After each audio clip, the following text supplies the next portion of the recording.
విశాఖలో మాజీ మంత్రి బొత్స సత్యనారాయణ మాట్లాడుతున్నారు. లైవ్ లో చూద్దాం. సోషల్ మీడియాలో అవుతున్నాయి, ఇవి చూసి అది చేస్తే కాదని చెప్పి దెబ్బలు ఆపించింది మేమే కదా, ఆ రోజు మేమే కదా, కాదా? వాస్తవం కాదా?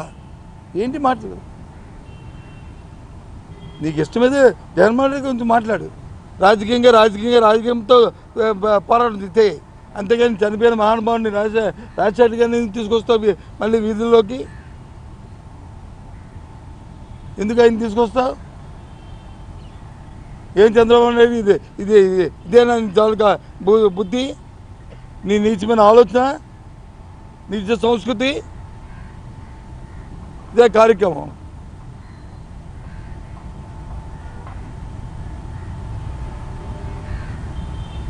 రాష్ట్ర రాజకీయాలు ఎలా తయారేమంటే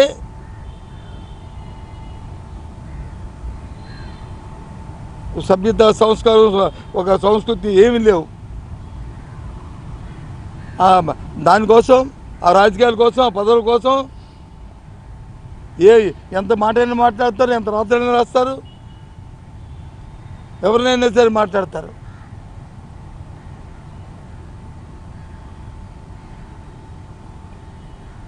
ఇప్పుడున్న నాయకుల చరిత్రలు తెలియమనుకుంటున్నాం ఎవరికైనా, మాకెవరికైనా. ఈరోజు రాజకీయాల్లోకి వచ్చామనుకుంటున్నారా?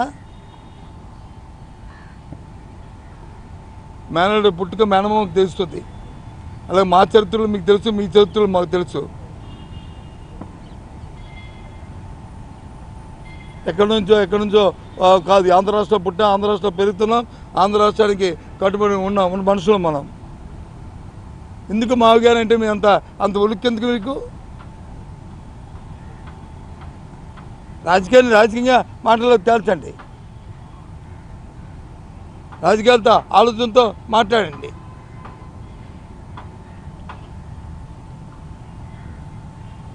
అమరావతితో చేస్తున్న మీ చేస్తున్న దురాగతానికి,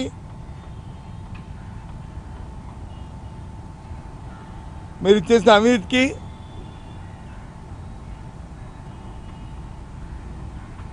చేయబోతున్న అవినీతికి,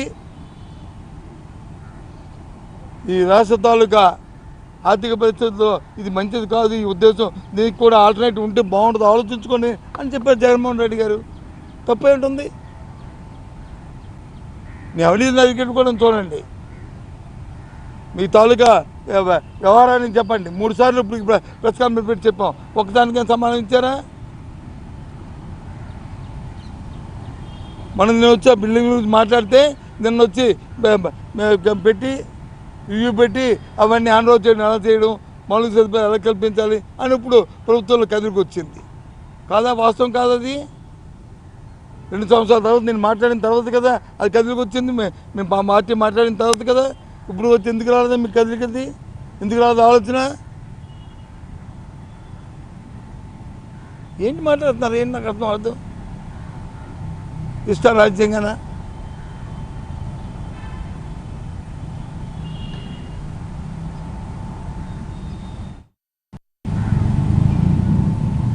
రాజకీయాల కోసం బతకట్లే, రాజకీయాల కోసం దిగజాడు, రాజకీయాలు చేయట్లే, రాజకీయాల కోసం ఉన్న మాటలు మాట్లాడి లేని మాటలు తెచ్చుకోవట్లే. ఈ రాష్ట్ర చరిత్రలో ఎన్నో విషయాలు ఉన్నాయి ఈ గుండెల్లో. మీ సంగతులు కానీ, మీ పార్టీ సంగతులు కానీ, మీ నాయకుల సంగతులు కానీ అలాగే ఉన్నాయి. అలాంటి నేనేదో ప్రెస్ మీట్ పెట్టి దాన్ని ఖండించడానికి రాలే. రాజశేఖర రెడ్డి గురించి మాట్లాడని చెప్పి వచ్చాను ఇక్కడికి.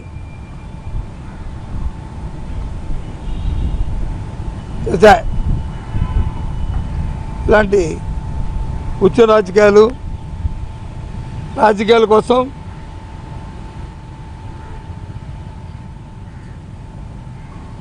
పదవుల కోసం, వాటి కోసం ఈ రకమైన నీచమైన దిగజారుతానని అనుకోలే. చెయ్యి దమ్ముంటే ఈ రాష్ట్రంలో ప్రజలకు వచ్చి న్యాయం చేయి. నీకు ఇచ్చిన పదవులు నువ్వు న్యాయం చేయి. ఎంత పచ్చిగా నేను అబద్ధం ఆడుతున్నావు మూలపేట బోటుకి వెళ్ళినప్పుడు 40 మందికి వచ్చి పోలీసులు వచ్చి పర్మిషన్ ఇచ్చారు, ఇప్పించానని చెప్తాం. ఎంత అబద్ధం అది రాజకీయాల్లో. ఇవే ఏమనుకుంటున్నావు? గౌరవాన్ని ఇచ్చి గౌరవాన్ని పుచ్చుకోవాల్సిన రాజకీయాల్లో మంచిది. అంతేగాని రాజకీయాల కోసం రాజకీయ పదవుల కోసం లేనిపోయిన దిగజారుడమైన మాటలు మాట్లాడుతూ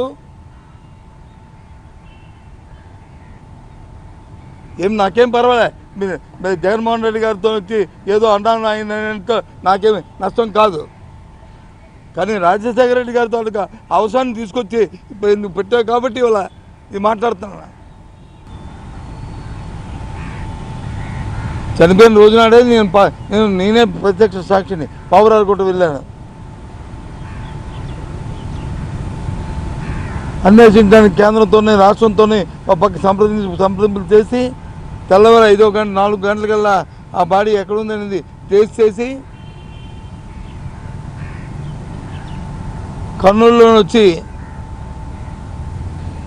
పోస్ట్ మార్టం జరిపించుకుని కర్నూలు వరకు వెళ్ళి కర్నూలులో అక్కడ పోలీస్ పరేడ్ గ్రౌండ్స్లో అక్కడ ఉంచి అక్కడ నుంచి నేను ముందుగా క్యాంప్ ఆఫీస్కి వచ్చాను. నా వెనకదే రాజశేఖర్ గారి తాలూకా ఆ దేహాన్ని తీసుకొచ్చారు, బాధదేహాన్ని పోస్ట్ మార్టం చేసి.